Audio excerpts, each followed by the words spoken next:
Welcome to Breaking Bulletin, your trusted source for in-depth historical explorations. Today, we're delving into the fascinating story of Manila as the capital of the Spanish East Indies. We explore its crucial role in the Manila-Acapulco Galleon Trade and highlight the cultural and economic exchanges between Asia, the Americas, and Europe. As we embark on this journey through time, we invite you to like this video, share it with fellow history enthusiasts, and subscribe to our channel for more captivating content. Manila's rise as the capital of the Spanish East Indies began in 1571, when Miguel López de Legazpi, searching for a new suitable place to establish a colonial capital, chose Manila due to its strategic location on Manila Bay and easy access to maritime trade routes. After defeating the local forces led by Raja Suleiman, Raja Matanda, and Raja Lacandula, Legazpi declared Manila the capital of Las Islas Filipinas, or the Spanish East Indies. The Spanish quickly recognized Manila's potential as a hub for trade and commerce in the Pacific region. Its natural harbor and strategic location made it an ideal base for Spain's ambitions in Asia. The city became the center of Spanish colonial administration in the Philippines, housing the residence of the Governor-General and other important government offices. One of the most significant developments that cemented Manila's importance was the establishment of the Manila-Acapulco Galleon Trade in 1565. This trade route, which lasted for 250 years until 1815, was the world's first recorded global trade route connecting Asia, the Americas, and Europe. The galleon trade transformed Manila into a city of dreams, attracting royalty, foreigners, and locals alike with the promise of wealth and prestige.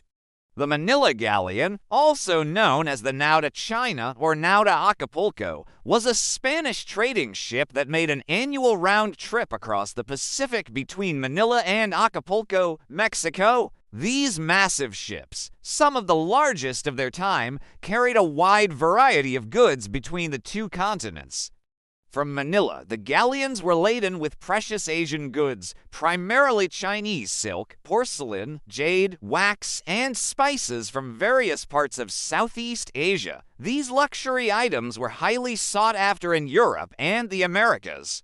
The silk trade was particularly lucrative, with Chinese silk being one of the most valuable commodities of the time. On the return journey from Acapulco, the galleons carried primarily silver from the rich mines of Mexico and Peru. This silver was in high demand in China, where it was used to mint coins.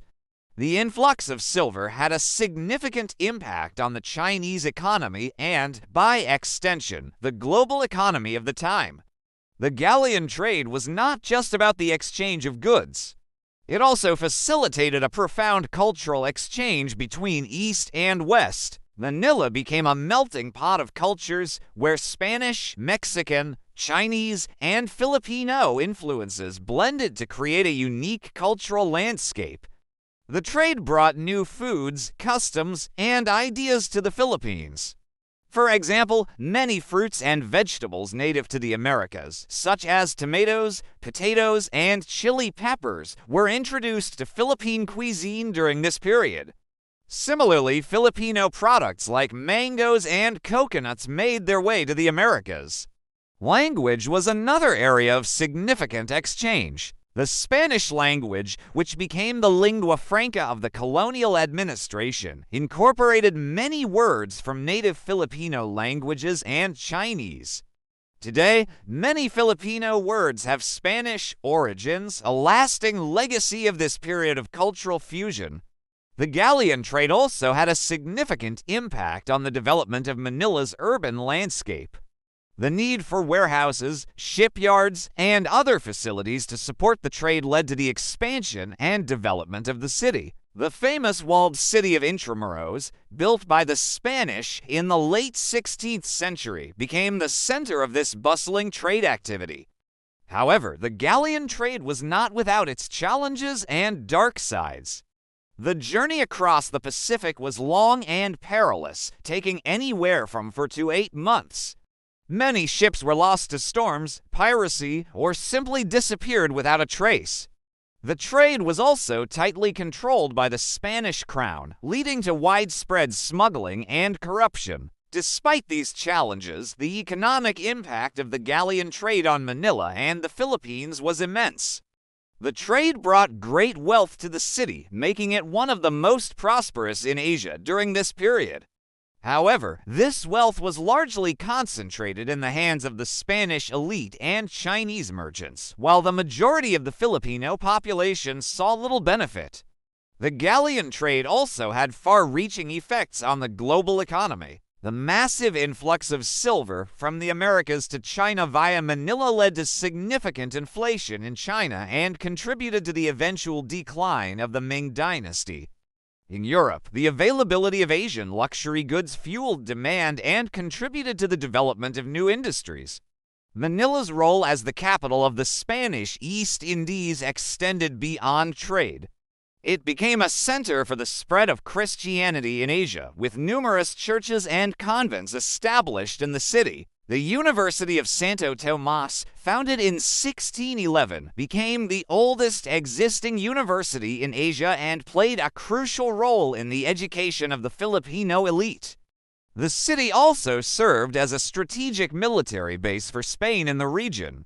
Fort Santiago, built at the mouth of the Pasig River, was a formidable defense against potential invaders and also served as the headquarters of the Spanish military in the Philippines. As the capital, Manila was the site of significant historical events that shaped the course of Philippine history.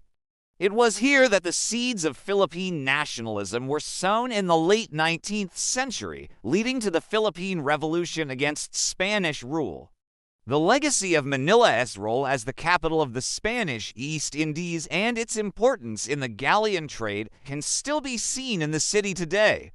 The historic Intramuros district, with its Spanish colonial architecture, stands as a testament to this period. The fusion of cultures that began during this era continues to define Filipino culture, from its cuisine to its language and traditions. In conclusion, Manila's role as the capital of the Spanish East Indies and its central position in the Manila-Acapulco Galleon Trade had a profound and lasting impact not just on the Philippines, but on global trade and cultural exchange. It connected East and West in unprecedented ways, facilitating the flow of goods, ideas, and people across vast oceans. The effects of this period continue to shape Manila and the Philippines to this day, serving as a reminder of the complex and interconnected nature of global history.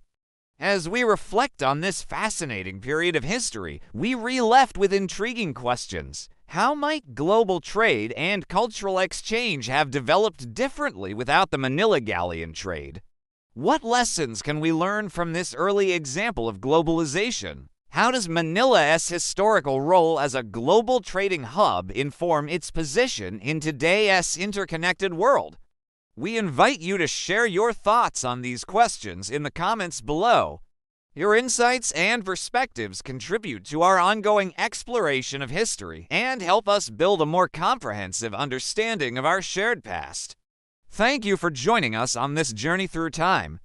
Don't forget to like this video if you found it informative, share it with others interested in global history, and subscribe to Breaking Bulletin for more in-depth explorations of pivotal historical events and their lasting impacts. Until next time, keep questioning, keep exploring, and keep learning from the echoes of history.